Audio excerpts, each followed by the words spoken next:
So you found the skeleton. How would you tell it's a dinosaur? You personally, how would you decide? Well, interesting question. I don't know. I'd have to do some research on that.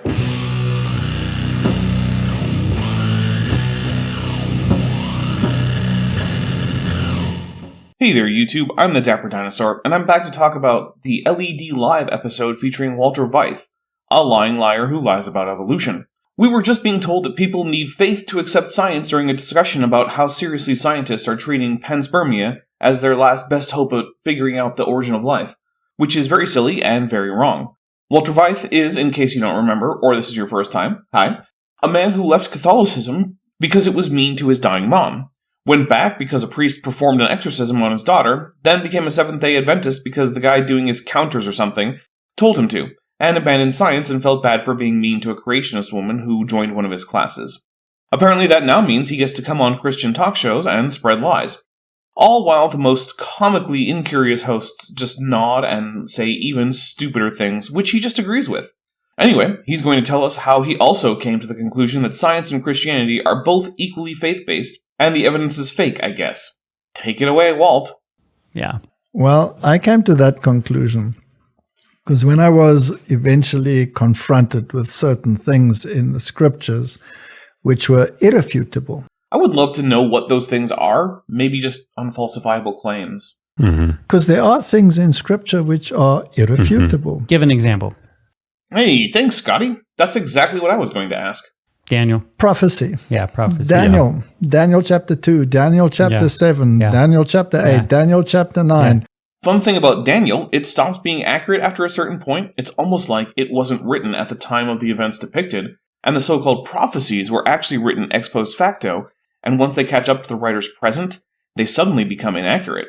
That's the obvious explanation. Now, I can't say for certain that God didn't actually inspire it with a fun little mix of accurate and inaccurate so-called prophecies that become inaccurate in a temporally dependent way, exactly as if it had been written by just some guy wanting some apocalyptic literature to encourage his fellow Jews. Or maybe it just was written by some guy wanting some apocalyptic literature to encourage his fellow Jews. Either way, the argument only works if you assume that Daniel was written at the time the text depicts, and that it's inspired. You could just not do that, since there's no reason to do that unless you just assume the Bible is the inspired word of God. So no, this isn't irrefutable or a valid argument. It's just circular, and that's not even me saying Daniel isn't inspired. That's not my job. I'm just pointing out that this argument isn't it. You mentioned the civilizations. There's no way around that. There is no way you can. You can say it must have been written after the fact. There's every indication that it was, so yeah, you can just say that. But archaeology disproves that. Really? Does that mean that we have any archaeological evidence, like a manuscript of the prophecies of Daniel dating to before the events that Daniel gets right? Because if so, that's the first I've heard of it, and I would love a citation, because hey, if that's true, I will change my mind about Daniel right quick. Somehow, though, I suspect there is no such archaeological find. For a scroll. I have listened to this audio like 8 times, and I can't figure out what the word is before the word scroll. I would love to know, because that might actually be the citation that's needed, but oh well. Yeah. So eventually you get to the point, all right, this is irrefutable. Now, is that the only thing that's irrefutable, or? I'd love to get to that point, but just saying the word archaeology isn't really going to cut it. Of course, it's also the case that even if Daniel were full of real inspired prophecy, that doesn't actually make the primeval history of Genesis true. The truth of that history and the accuracy of Daniel are separate claims that must be assessed and substantiated separately. You know, how irrefutable is the rest of the story then? Does it dovetail in? Well, since I haven't been given any reason to think it's irrefutable, or even just not yet refuted, I don't think we can say that it's the only such thing, if it's such a thing in the first place.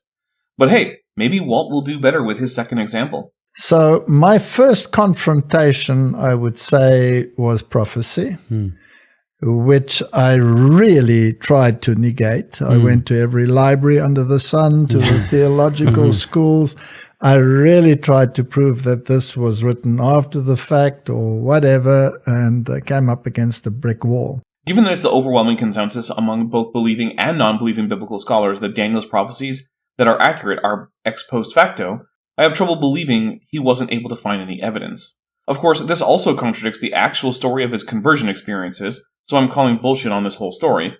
I can't say for a fact, but I do not think he researched this at all until after converting to Seventh-day Adventism, and that then his research was either all or primarily based on Adventist sources. You're bringing up a really good point. A lot of people like to throw things out and not do the investigation. Exactly, hence why Veith has thrown out all the investigation done by experts over decades that all has come to one conclusion. Daniel is post-exilic, and the prophecy is largely ex post facto. Remember, if someone tells you they found no evidence for the consensus scholarly view, they're lying. Now, that's not the same as someone telling you they disagree with the consensus. Lots of people do that, and for good reason, and sometimes they're right. But the consensus view in fields like history, archaeology, biblical studies, etc., are formed because the weight of the evidence has convinced the majority of scholars in that field of a single answer to a question. The scholarly consensus on Daniel wouldn't be what it is if there weren't evidence. So when Walt says he couldn't find it, he's lying, either about looking or about not finding it. At best, he went looking exclusively in non-scholarly sources. Go look it up. Like you've got such a hard stance about this or that, and you've never looked at the information. This might be the hardest projection I've ever seen. This is like lighthouse level projection. And remember, these are the guys who in the last video said that they didn't know about the subjects this episode of their show was about. Yeah, and I'm curious, why? Why did you not want to change? He already told us he was resentful about the Catholic doctrine of ex ecclesiam nulla salus, or outside the church none are saved, as it was interpreted when his mother died. Well, I had such a terrible concept of God that God didn't exist. Exactly, he didn't want to believe in God since he'd been told God sent his mother to hell. He'd rather believe in no God than God. That seems pretty reasonable to me. I mean, I was confronted as a lecturer when I was giving lectures at the university, even at first year level, and sometimes at postgraduate level, by students that were religious. I would blast them off the planet because that is such a ridiculous notion. Well, first, it seems like Veith was a horrible teacher. I'm glad that as time went, his teaching duties were reduced. Students shouldn't be blasted, as he says, for their religious beliefs, and only those that are actually at odds with material need even be discussed at all. And trust me, God's existence isn't such a belief. If you are enrolled in a college or university and any of your instructors start denigrating a student on the grounds of their religious affiliation, including yourself, you should absolutely report that behavior. It's not acceptable, and this is a violation of the ethical codes of basically every secular school, at least that I know of. Now, of course, if you decide to go to Brigham Young University, Bob Jones University, or Loma Linda University, well, you probably know what you're getting into, and that's a different story. Also, I don't recommend going to those. How dare you confront this God called science? That's kind of what students are supposed to do, confront new information and learn how to think about it, and how the people who claim it's true got to that point. If Walter thinks that the proper role of an instructor is to simply dump knowledge into students' brains, like he's dumping his torrented anime collection into his external hard drive, then he was a bad instructor. Now, that's not to say that an instructor should leave bad ideas unchallenged, but the challenge cannot be in the form of an incredulous or scandalized scolding or rebuke. But okay, they just keep going on about how shit of a teacher Walt must have been without ever really calling him out on it. So let's tune back in when we have more actual claims rather than Walt just revealing what a piece of crap he is. He just tells a story about making the student cry, and then a story I don't really believe about people getting angry at him for putting up questions about evolution for discussion. Of course, he then resigned of his own free will, and this was after he had become a science denier. I thought, as I'm reading through the creation account, God spoke, and then we had the creation week, but I thought every day was like a millennia. Yeah. What Kendi is describing is day-age creationism. It's an attempt to reconcile the obviously ancient age of the earth with the creation narrative in Genesis 1. I think it pretty obviously isn't what the author of Genesis 1 had in mind, but it's at least an attempt to take into account the evidence of the world around us. So it's got a leg up on young earth creationism. Now, she did say millennium, which is a bit short, but I don't think she was being super careful with her word choice. So embedded within God creating, it just took a while for each thing to grow and for the water to rise up. And so that's how I rationalized the two ideas. There are still some major problems with the order of creation, though, which is one of the big reasons day-age creationism is not really very popular. It was only till later that I realized that I was taught that even believing that, even blending those two ideas is still anti the Bible, anti who God is, because God speaks and things happen. I don't follow. Why does God speaking preclude that the things he caused could unfold in some amount of time? I always imagine things like that taking at least some time.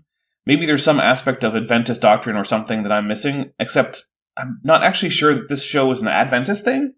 Yep, I double-checked. They're connected to or owned by Heritage and Hope Ministries, which was itself founded by two Adventist brothers, and it specifically exists to promote Adventist beliefs. It's questioning the authority and power of God to blend the two. I really don't see how, unless, of course, in her mind, the interpretive framework she gets from her church is what she thinks the authority of God is.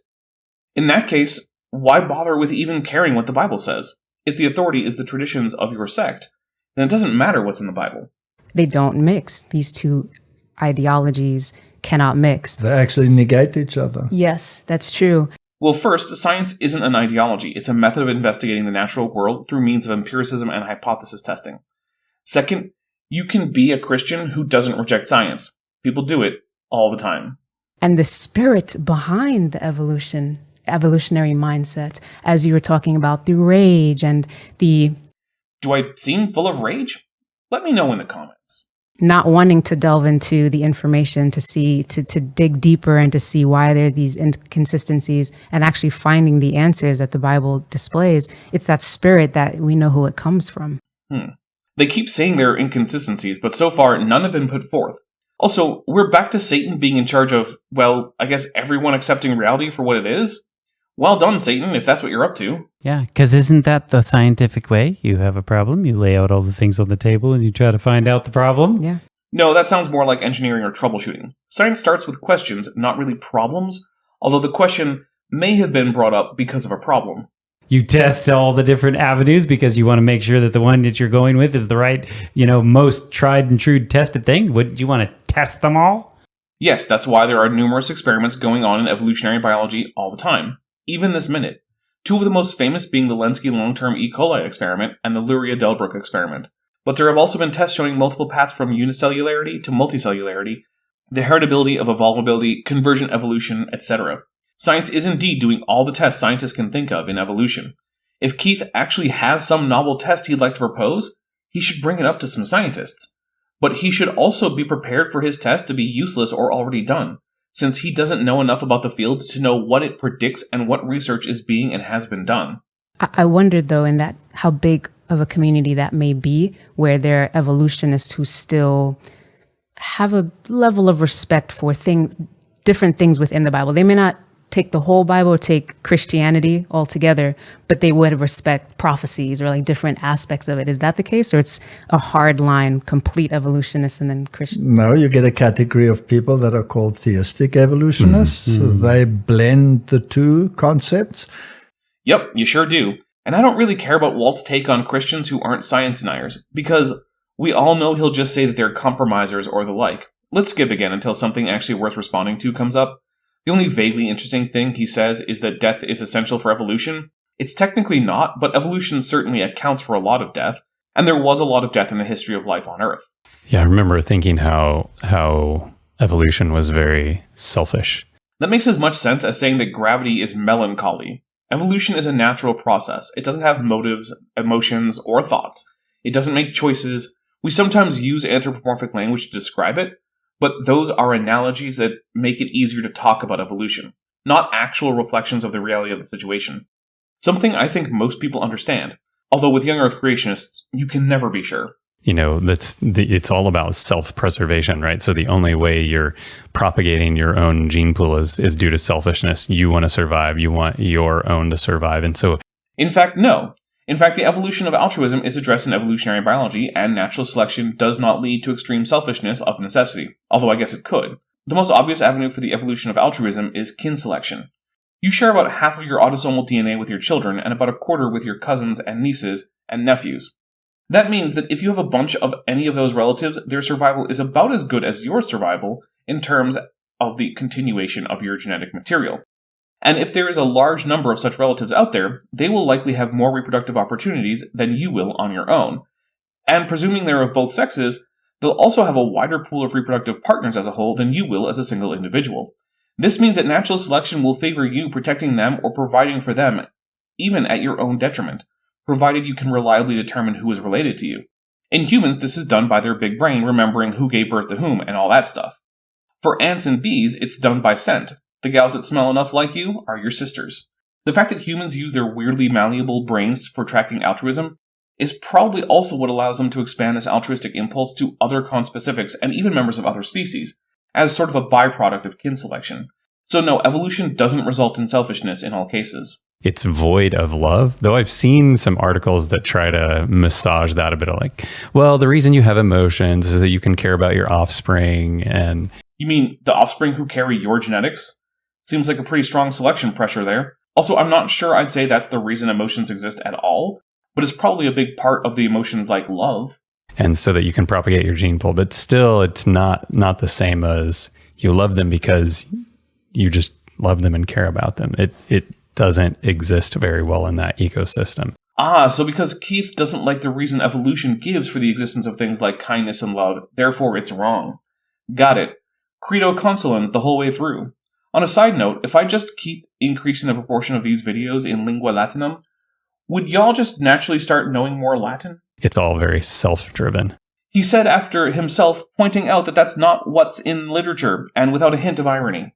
Yeah, and then how are you ever going to be so opposite than others focused? I heard him say, yeah, and then how are you ever going to be that it's so opposite than others focused? That's not a real sentence. But I'm going to meet him halfway. I think it can be reasonably interpreted as him complaining that evolution is not other-centered. Which, okay, reality has no obligation to arrange itself in the way Scotty wants it to. No one is asking Scotty to be enthusiastic about evolution or to love it. I just want him to stop denying science. You know, the whole Bible is really about loving, God with all your heart and doing what he says. And then also, loving your fellow man. It's like survival of the fittest is just literally like, I got to get mine before you got to get yours. That's the mentality. Except that it's not, at least not always, and certainly not in the case of humans. And it works its way into Hollywood. Some of the things that we talk about. You look at the poster for X-Men Apocalypse, it says, only the strong will survive. Yeah, that's the ideology of Apocalypse. The bad guy? The guy you're not supposed to root for? Does Keith think that the guy in the ominous black armor crushing a human skull on the movie poster is the good guy? That's evolution right there. No, it's not, because physical strength does not always correlate with fitness in evolutionary biology. This is something that comes up a lot in anti-evolution circles. The equation of fitness in evolutionary biology with fitness in the sense of what you hope to improve on in a gym. Fitness in evolution is all about reproductive success. It's pretty easy to come up with a scenario in which strength would be selected against. Suppose you find yourself on an island where there are few, if any, predators, but also very little food. In such a scenario, the energetic costs of being strong and having big muscles may be very high, with very little benefit, whereas those with less muscle can spend more of their time getting it on with conspecifics than on eating to maintain superfluous muscle mass. In such a case, the weak will survive. This is basically what happens with flightless island birds. Having strong enough wings to fly is great, but only if flight is important to your survival. If it's not, then actually having weak wings is better for your reproductive success, and hence doves turn into dodos and parrots into kakapos, flightless versions of their flighted continental relatives. Yeah, that's how it is actually affecting our pop culture today. So evolution is affecting our pop culture by making people root against the guy who thinks that might makes right? Well, fun fact, the Bible is also full of stories about might being used unjustly and God not liking that. So it seems like that would also be how the Bible might influence pop culture. But also, there's really no significant way in which evolution is the cause of stories like those in X-Men Apocalypse. The problem of tyrants and how to deal with them is the basis for stories that go all the way back to the Epic of Gilgamesh, which starts with Gilgamesh being a cruel tyrant and his people crying out to the gods to save them from him. The theme of tyrants who are themselves strong men who need to be overthrown is basically the oldest theme in storytelling we have written record of. So no, this isn't because of evolution. It not only affects that, it affects everything. It affects our medical world, for example. That's true. Much of modern medicine is dependent on our understanding of evolution. It's an important part of research into new vaccines and antibiotics. Because if everything is evolutionary, then everything is interconnected. That means that DNA happened by chance, which gives you the right to manipulate it as you want to. What the hell is he talking about? That doesn't follow in the least. That something is random doesn't give you any right over it. And it's not like doctors are going around injecting their patients with DNA treatments against their will, at least not in countries with medical ethics. Real doctors aren't Fabius Bile, the primogenitor, chief apothecary of the Emperor's children, traitor Astartes. Whereas if you were created in the image of God, then your DNA is pretty kind-orientated. Kind-orientated? What the holy hell does that mean? And the thinking pattern behind it gives you the right to do certain things which otherwise would be considered highly unethical. Any examples of that? Because, of course, even if all that were true, which it's not, it would just be an argument from consequences. Even if evolution being true had bad consequences, that doesn't make it not true. If someone tells me my house is on fire, not believing them on the grounds that if they're right, it would suck is illogical.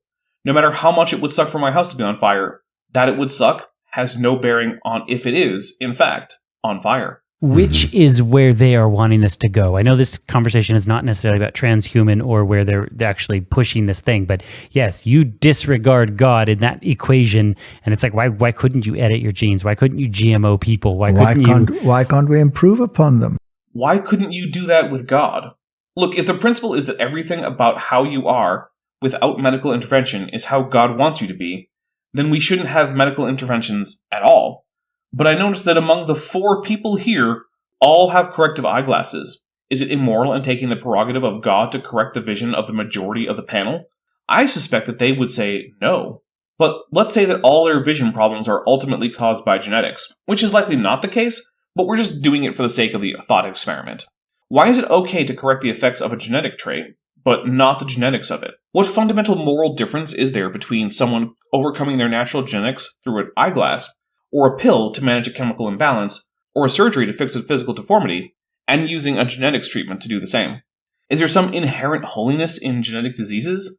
That seems like a weird stance to take that's not anywhere in the Bible. And further, I can't imagine why anyone would think that evolution would give more or less license for genetic therapies than if it were not true. That's right. Why couldn't you add the technology into the body that would, allow you to live forever with no consequences? He said while wearing eyeglasses like a hypocrite. Really think about this. This is a group of 4 people complaining about using technology as a medical intervention to improve the lives of humans, while themselves all requiring technology as a medical intervention to improve their lives. If they want to make this argument, they better do it after having thrown out their glasses, reset their teeth to how they were before braces, and if any of them ever had life-saving surgery or a pacemaker or anything like that, they frankly should be in the ground before they can have this conversation. Not only is this absurdly hypocritical, but it's also insanely cruel. For people who are just sitting around complaining about evolution not being kind enough or not leading to enough kindness to advocate against technological interventions to alleviate suffering is just wild. You said you didn't want to go there, but I have a question. And excuse my ignorance, but I'm wondering how much truth is within evolution as sin entered into the world. Like, did evolution become more true after the fall? Is that her question? Because can a human set something in motion, so to speak, where the concept of evolution plays out? Yes, very much so. This has happened more times than I can even count and has been published on many times. You can find lots of examples of humans setting up experiments in evolution and then watching the evolution happen in real time, including in the wild in labs and in simulations. When we read in the Bible the story with the antediluvians at the Tower of Babel. The Tower of Babel comes after, not before the flood. She's worse at this than Bodhi Hodge is, and that's saying something. God put a stop to it because of what they were capable of. Yep, the story portrays God as being threatened by the power of the humans. So does evolution have its place in this sinful world, and it didn't have its place during what God created and what God is seeking to restore? I actually don't know how Walter will respond to that, because clearly most creationists actually accept a lot of evolution because things like natural selection are so obviously true, and they rely on evolution to make the size of Noah's Ark work in terms of bringing enough animals on board. But on the other hand, I don't think he wants to allow even a single foot in the door when it comes to evolution and giving it support. Well, it gets rather complicated when you think about all of those genetic implications. I mean, why is there genetic degeneration in the first place? Mm-hmm. There isn't. We don't have any evidence to say that the genetics of humans are getting worse. In fact, that the human population is going up means that it cannot be getting worse in evolutionary terms. And we have evidence of genetic diseases going way back. So the premise is just false, and it's also not responsive to Kendi's question, which is going to be kind of a theme with her questions and Walter's responses. does there have to be genetic degeneration? Well, since it isn't in any way meaningful to evolution, I guess not. No. Why is it, for example, that generative cells, like ova or sperm cells, have the capacity to remain in a juvenile form, even if the rest of the cells are aging? I mean, the answer is going to have to do with things like the biochemistry and telomeres of the cells and such, but I don't see why the answer depends on evolution being correct or special creation being correct. Like, does he think the answer is magic? If we come to the conclusion that God made it that way, how does that suggest new research? What data can we predict on that basis? I mean, an That's 80-year-old man has perfectly virile spermatozoa that can produce perfectly virile offspring, etc. Not entirely. Human males do in fact have decreased fertility late in life, and the children they have a higher rate of complications and birth defects. Now, an 80-year-old man can have a perfectly healthy baby, but they're much less likely to, all things held equal, than a 25-year-old man. Interesting. So what is the limiting factor? And that is the research that is going on, but we're going way into another direction here. Who's doing this research? Because it's certainly not young Earth creationists. Totally are. But the elixir of life, how can you restore all of that? And what happened at the Tower of Babel? You were asking that. Now we're on to the Tower of Babel? I am a little lost. I think it's good that we don't completely, categorize people as one way or the other. Is Keith coming out in support of non-binary and intersex people? Good for him if he is. But I have this sinking feeling right around my pyloric sphincter that he's not doing that. I read a book on CRISPR. And it was just kind of coming on the scene when I was graduating. And CRISPR is this DNA gene editing technique. It's like word processing for your genome. Weird way to put it, but okay. But the people that were developing it actually called for a moratorium on it until there were ethical guardrails put in place. And I don't know if they were Christian. I don't know if they were evolutionists. I bet some of them were and some of them weren't. You don't need to be a Christian to have ethical concerns about biotechnology, and you don't have to abandon your Christianity to accept biology. Also, if by evolutionist he means someone who accepts science, that's not something one can put in opposition to being a Christian. Theodosius Dobzhansky, one of the most famous evolutionary biologists there is after Darwin, was himself an Eastern Orthodox Christian.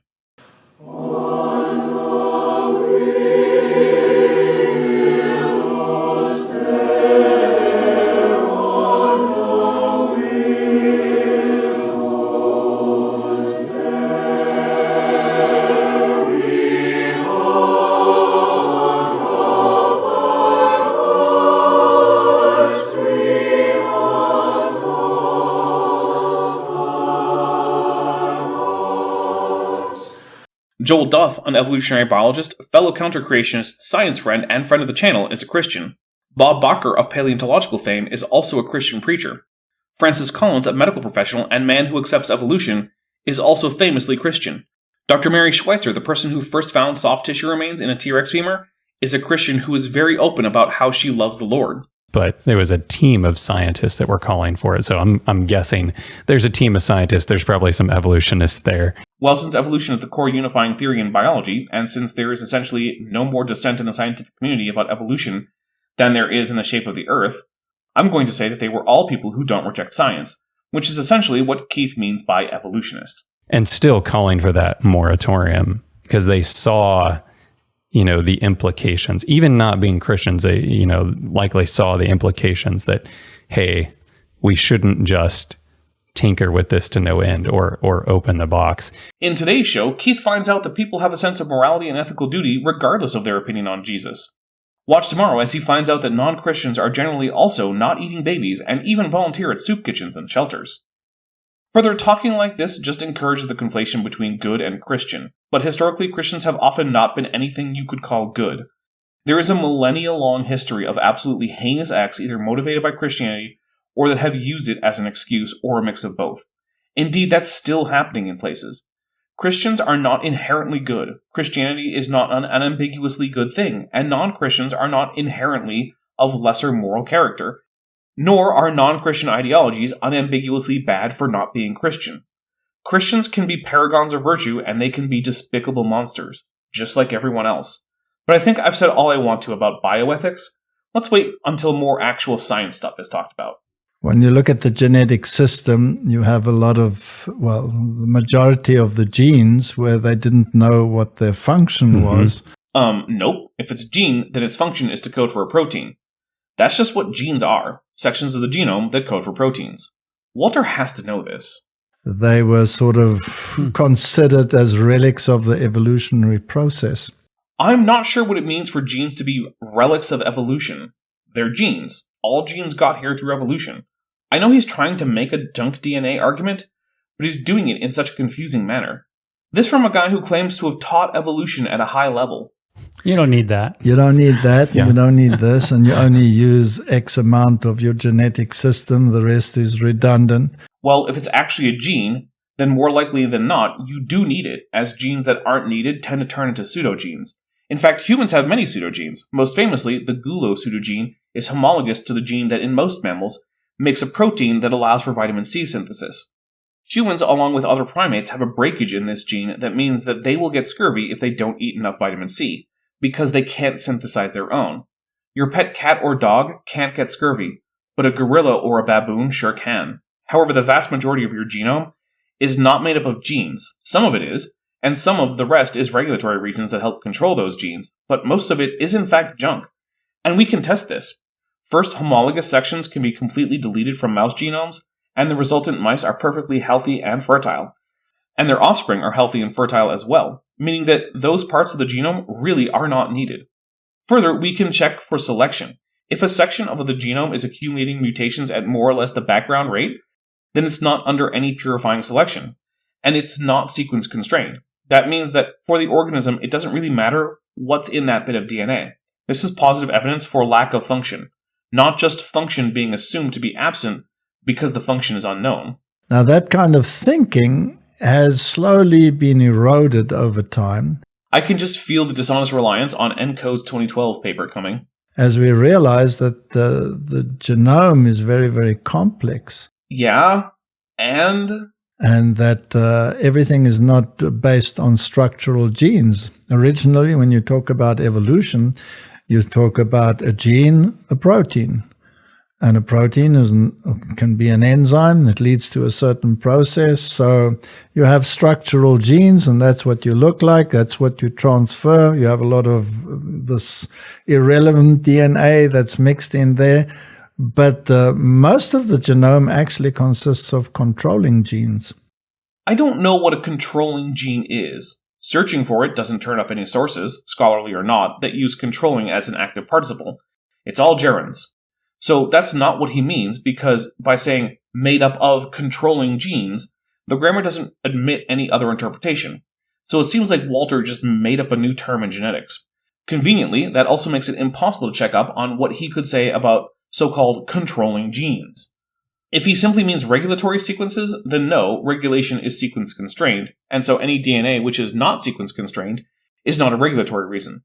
Since the majority of the human genome is not sequence constrained, the majority of the genome cannot be regulatory in function. Maybe he means Hox genes? Those are developmental genes that do a lot of work controlling the development of an organism in embryo.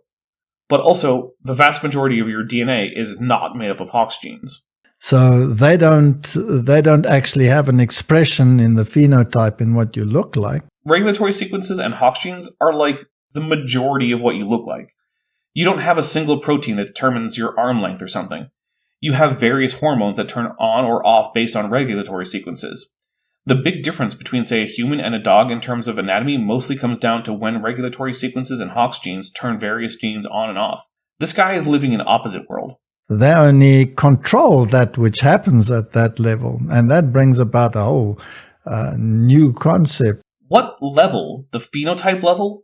If you control what happens at the phenotype level, then you control the phenotype. So he's just contradicting himself here.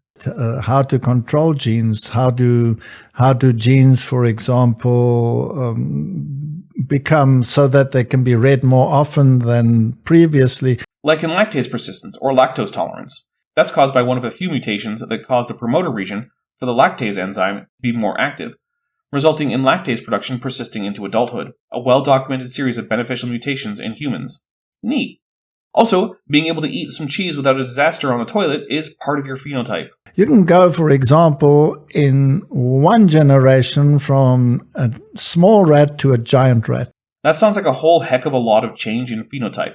Let me know in the comments, does Walter even know what a phenotype is? It doesn't seem like it to me. Just by translocating a gene to a specific locus where it is read more often and produces more growth hormone than it would normally do, and you go in one generation from small to large. Okay, yeah, that's plausible, but also it's not a change to any regulatory sequence, so I'm not sure what the heck his point is.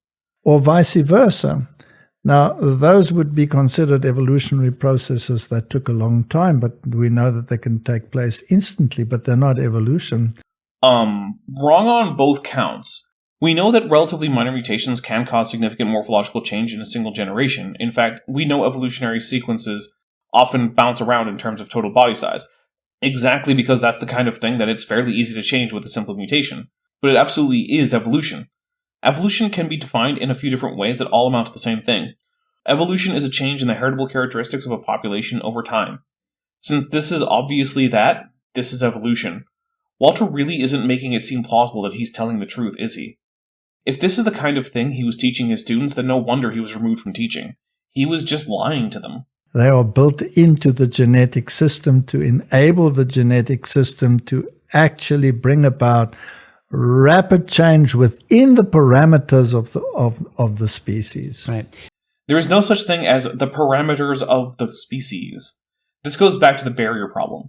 Once you acknowledge that natural selection works and that mutations can change an organism in a way that increases fitness, you've basically admitted to the basics of evolution, and it's hard to see why you would balk at the rest of it. But creationists obviously do balk at it. Walter is okay with acknowledging change via mutation, and I assume he's also okay with selection, since basically all creationists are. So this presents the problem of how can they accept the main mechanisms of evolution, but not the whole science that goes with it. The answer tends to be to claim that there are barriers to evolution. God supposedly created kinds, he knows the barriers around them, and somehow, genetics is prevented from escaping these bounds, or as Walt has put it, parameters. The problem is that there is no evidence of any such barrier, nor is it possible to identify kinds, so this is all just nonsense. How come they cannot just make the missing link? For the same reason that historians can't just make Hannibal crossing the Alps. Past organisms are in the past, and even if they were recreated, it wouldn't actually be the original organisms that were ancestral to some extant organisms, and had an intermediate and mosaic anatomy, linking even more basal ancestors with later more derived descendants. I'm sorry, but unlike the Jesuits, scientists don't have access to time travel. If you can edit these genes and you could do that, why wouldn't evolutionists say, let's create something that would forever seal this deal that there's some, ape man walking around? Because of the ethical concerns that Keith was talking about, and the fact that it wouldn't actually be providing evidence of anything, and that there's no need to provide more evidence to show that humans share common ancestry with other apes. This is exactly like when a flat earther demands that some experiment that wouldn't work be done by NASA, as if NASA cared to relitigate the shape of the Earth, and would do so in a way that wouldn't actually do that. Scotty needs to learn a whole lot more about biology before he's ready to ask questions about what experiments would make sense to conduct. That missing link never existed. Let's go again.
But I mean, do they have the technology to kind of create that?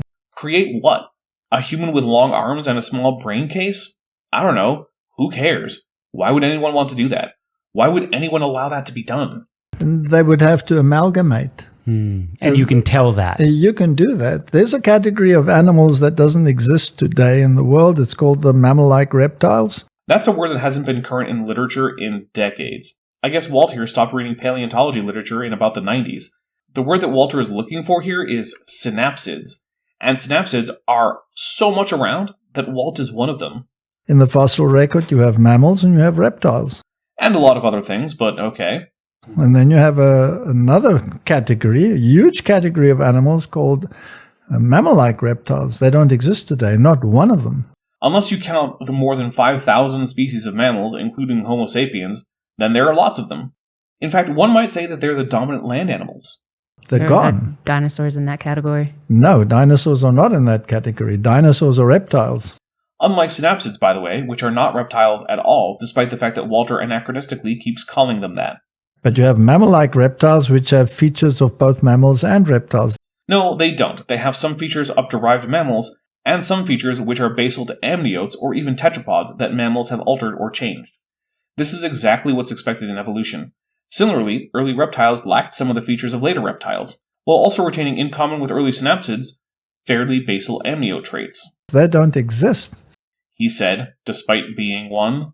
Do you think that was man messing with amalgamations? Yeah, humans were going around in the Permian mixing together reptile DNA with their own mammal DNA and creating the horrors of the Gorgonopsids and Dinocephalians. That makes all sorts of sense. Never mind that DNA wasn't even discovered as the molecule of inheritance until the 20th century. The stupidity is getting out of control.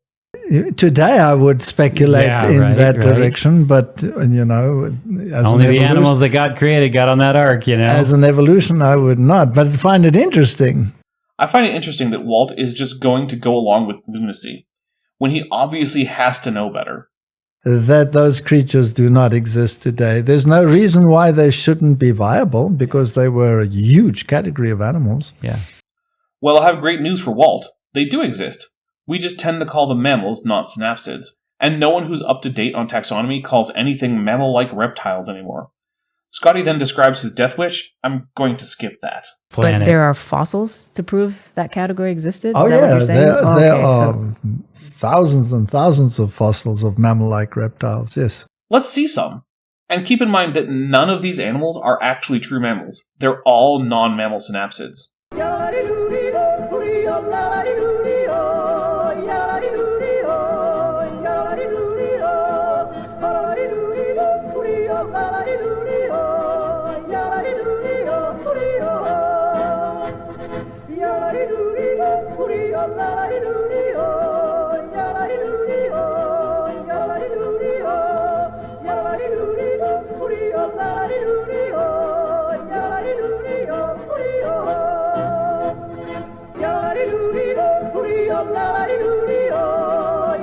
Wow. Interesting. Actually, to that point, I have a question.